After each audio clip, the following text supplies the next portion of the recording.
are you? Hey Dan, I am Numerena from Numeroland, the land of numbers, where all numbers stay together. Land of numbers. Wow! Sounds great. Could you take me there? Sure, Dan. Let's go.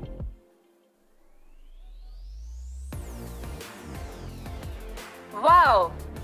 This is wonderful, Numerena. You know, it's my maths exam tomorrow, and it'll be great if you tell me more about numbers. Why not? Hey, Numerena. My friend and I are arguing on who is bigger. Please resolve the dispute for us. Sure. To find a solution, you just need to make a comparison. Dan, can you say which of them is greater? Oh, sorry, but I'm confused. You will need to tell me how to compare numbers. It's easy, Dan. First, count the number of digits in the two numbers. If the two numbers differ in the number of digits, then the number with more digits is greater. Here's an example.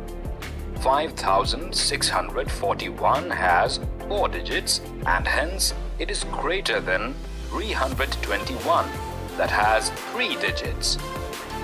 Dan, you must be careful while comparing numbers with the same number of digits.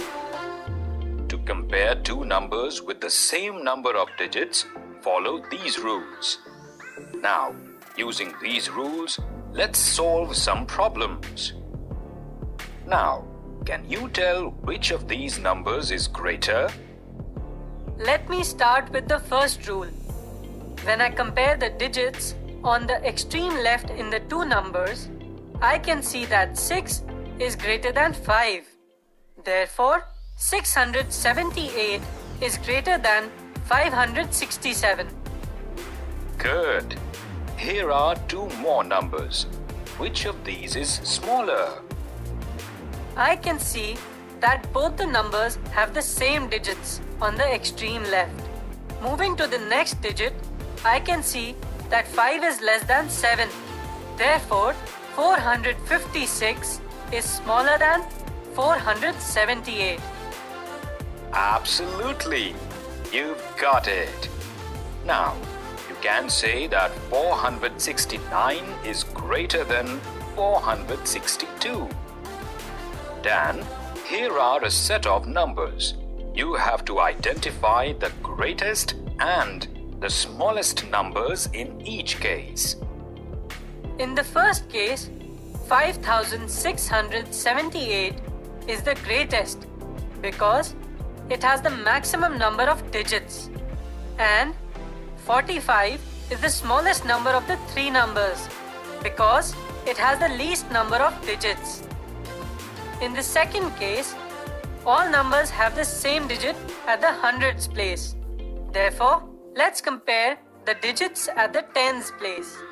We can say that 456 is the greatest and 413 is the smallest of the three numbers. Great job, Dan. What's this, Numerena? This is a magic box. A magic box? Yes, Dan. This magic box contains the gateway to Romanasia, the land of Roman numerals. So far, we have been using Hindu-Arabic numeral system of numbers. Now we will go to Romanasia to learn about Roman numerals. There are 3 numbered buttons for opening this box. The box will open only when you press the buttons in ascending or descending order of the button numbers. How do I arrange numbers in ascending or descending order? Let me answer this for you, Dan. Ascending order is the arrangement of numbers starting from the smallest to the greatest. I got you. So, if I press the buttons in ascending order like this, then I should be able to open the magic box, right? Yes, Dan. However, if you move in the reverse order, you will get the numbers in descending order. So, descending order of the button numbers is like this. Yes, Dan. Let's practice. Arrange these numbers in ascending and descending order. This is how the numbers will be placed in ascending order. The numbers arranged in descending order look like this. Great, Dan. Now, let's open this magic box by pressing the buttons in ascending order of their numbering. See, Dan, this letter carries a secret message. It says that we can reach Romanasia only when we enter all possible numbers made by using 4, 5 and 6. Also, we must enter the smallest number first and greatest number at the end. How do we go about it? Well, we have to find out all the possible numbers that these digits can make. To obtain all the numbers using these digits, change their positions in all possible ways. And to get the largest and the smallest number, we follow these rules. That's interesting. Can I unlock this box now? Sure, go ahead. Dan, we are now in Romanasia, the land of Roman numerals. What are Roman numerals? Look at this clock.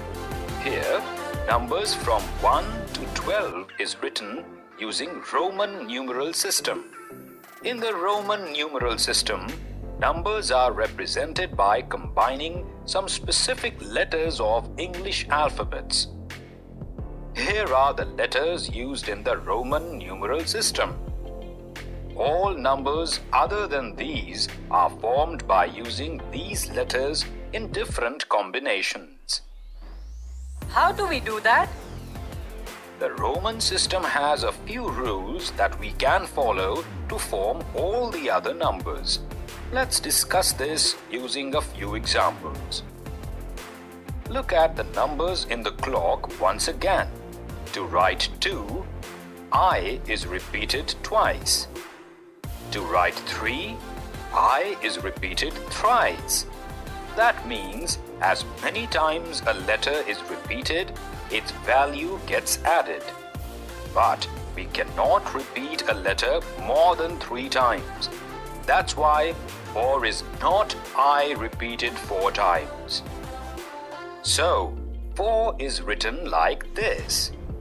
Note that when the letter of a smaller value is written to the left of the letter of a greater value, its value is subtracted from the value of the greater letter.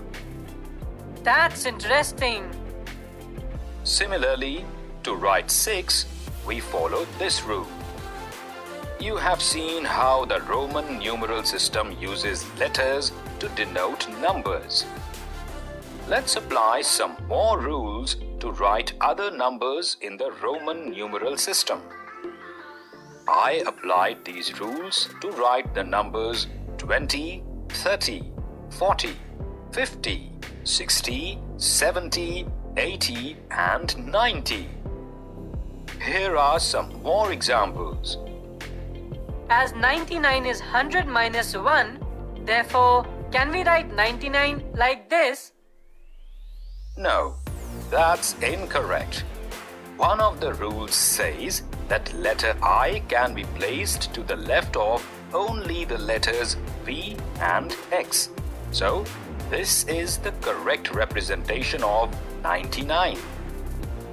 Similarly, 85 cannot be written as 90 minus 5 because the letter V is never subtracted. Therefore, the correct representation is this. So, Dan, always remember the rules for writing Roman numerals. Now, you must revise what you learned.